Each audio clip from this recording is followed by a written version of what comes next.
Hello, I'm Sebastian. Welcome to 9R Trees podcast. Today, I will summarize and review the book. The Warren Buffett Way, 30th Anniversary Edition by Robert G. Hagstrom is a modern investing classic that explains how Warren Buffett built a record of long-term outperformance by combining rigorous business analysis with calm, disciplined decision-making. Rather than presenting a shortcut system, Hagstrom organizes Buffett's approach into practical principles that any investor can study, treat stocks as partial ownership of businesses, focus on durable competitive strengths, demand trustworthy management, and buy only when the price offers a meaningful margin of safety. The Anniversary Edition revisits the ideas that have guided Buffett through multiple market cycles and updates the discussion with newer context around Berkshire Hathaway and changes in markets. The book is widely used because it bridges biography, case-based learning, and a clear framework for evaluating companies. Readers come away with a structured way to think about value, quality, and patience, plus a better understanding of why temperament can matter as much as analysis in real-world investing. I will give you key takeaways from this book. Firstly, investing is business ownership, not ticker symbols. A central theme is Buffett's insistence that a stock is not a lottery ticket or a trading vehicle, but a fractional claim on an operating business. Hagstrom explains how this mindset changes the entire research process. Instead of predicting short-term price movements, the investor studies how the company makes money, what drives demand, and whether economics are stable over time. This framing encourages long holding periods because business value compounds while daily quotations fluctuate. It also shifts attention toward fundamentals such as revenue quality, cost structure, reinvestment opportunities, and the durability of customer relationships.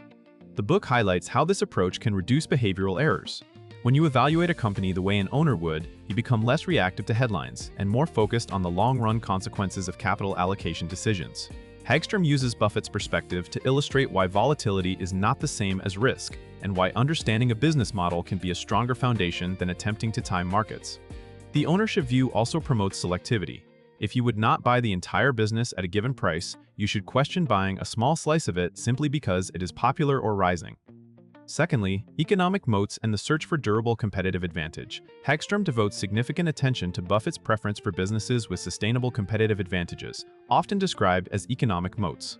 The book lays out what makes a moat real and enduring: brand strength that supports pricing power, network effects, cost advantages that competitors struggle to replicate, efficient scale, and switching costs that keep customers loyal. Importantly, the analysis is not limited to identifying a strong company today, but testing whether that strength can persist for years. Hagstrom emphasizes that a durable moat allows a company to generate attractive returns on capital while resisting competitive erosion, which in turn supports predictable competitive erosion, which in turn supports predictable compounding. This predictability is central to Buffett's willingness to hold through market cycles.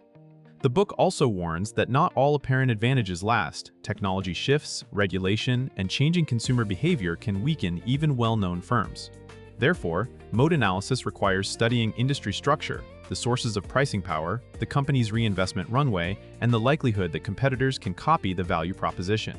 By focusing on business quality first, the Buffett framework aims to narrow the investable universe to companies that can grow intrinsic value reliably, making valuation decisions more grounded and less dependent on heroic forecasts. Thirdly, management quality, capital allocation, and shareholder alignment. Another key topic is how Buffett evaluates the people running the business.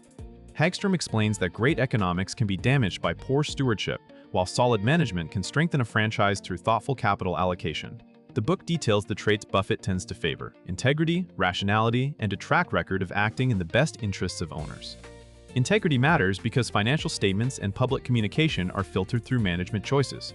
Rationality matters because executives must decide when to reinvest, acquire, pay dividends, or repurchase shares.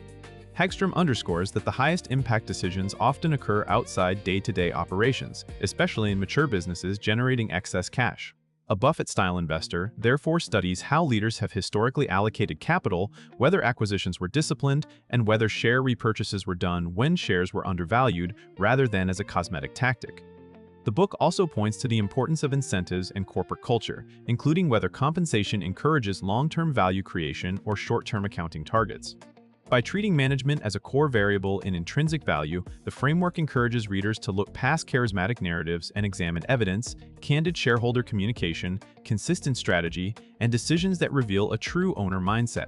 Fourthly, intrinsic value, margin of safety, and buying with discipline. Hagstrom presents valuation in the Buffett tradition as the disciplined comparison between price and intrinsic value.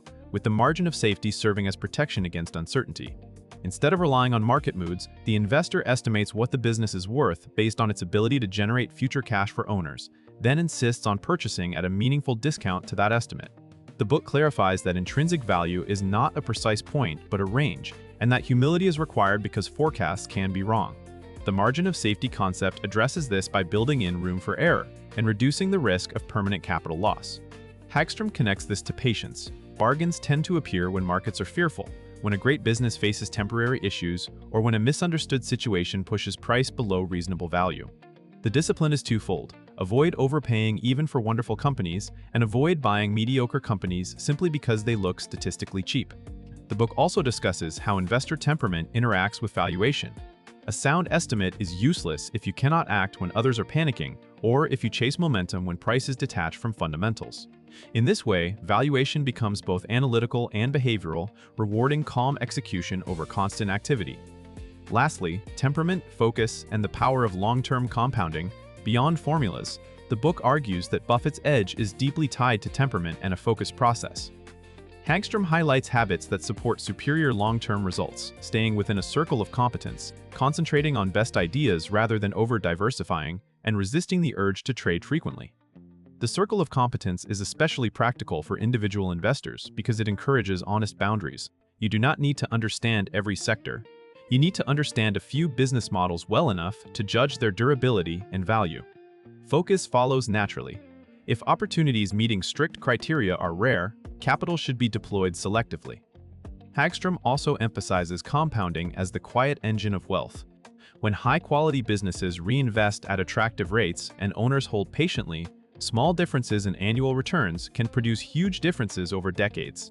This requires emotional stability through drawdowns, skepticism toward fashionable predictions, and willingness to appear wrong in the short run while being right in the long run. The book's broader message is that process beats prediction. By building a repeatable checklist grounded in business reality and human behavior, investors can reduce unforced errors and make decisions that improve with experience rather than being reset by each new market narrative. In conclusion, this book is best suited for long-term investors who want a clear framework for evaluating companies, as well as professionals and students who need an organized way to connect business analysis, valuation, and behavior. It will also benefit readers who feel overwhelmed by constant market commentary, because the Buffett-style process replaces noise with a small set of durable questions. Is the business understandable? Does it have a lasting advantage? Is management trustworthy? And is the price sensible? The benefit to a reader's life goes beyond portfolio returns. By emphasizing patience, rational decision-making, and humility about forecasts, the book offers a practical model for thinking that can reduce stress and impulsive choices. Compared with many investing titles that lean on timing, complex screens, or short-lived strategies, Hagstrom's approach is compelling because it is principle-driven and grounded in how businesses actually create value. The anniversary edition's longevity itself is an argument for purchase. The core ideas remain relevant across cycles, and the case-oriented structure helps readers translate concepts into action. If you want a disciplined path to build an investment philosophy you can stick with for decades, this book is a strong, worthwhile addition. If you would like to support Robert G. Hagstrom, you can buy the book through the Amazon link I've provided in the podcast description. After reading the book, please let me know what you think and share your thoughts. See you around.